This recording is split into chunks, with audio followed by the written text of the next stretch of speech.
আজ দুপুরের জন্য একটু ভিন্নভাবে বেগুন ভাজা করলাম। মাঝে মাঝে এইভাবে বেগুন ভাজা খেতে অনেক মজা। তো প্রথমে আমি বেগুনটাকে কাটার আগে ধুয়ে নিয়ে একটা টিস্যু পেপার দিয়ে ড্রাই করে নিয়েছি।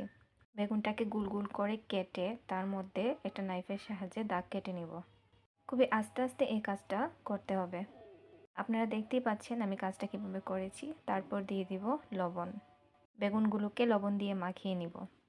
তারপর একটা মিক্সিং বলে নিয়ে নিব ময়দা, তার সাথে দিব চালের গুঁড়ি, দিয়ে দিব হলুদ, মরিচ গুঁড়া, স্বাদ মতো লবণ, আর দিয়ে দিব আদা পাউডার। আমার কাছে পেস্ট ছিল না, তাই আমি আদা পাউডারটা দিয়েছি। তারপরে দিয়ে দিব রসুন, তার সাথে দিয়ে দিব সরিষার তেল। পরিমাণ মতো পানি দিয়ে সবগুলো উপকরণকে মিক্স করে এবার কেটে রাখা বেগুনগুলোকে ব্যাটারের মধ্যে এপাশ ওপাশ করে ভালো করে লাগিয়ে নিব। তারপর একটি প্যানে সরিষার তেল আর সয়াবিন তেল মিক্স করে সবগুলো বেগুন এক এক করে দিয়ে দিব।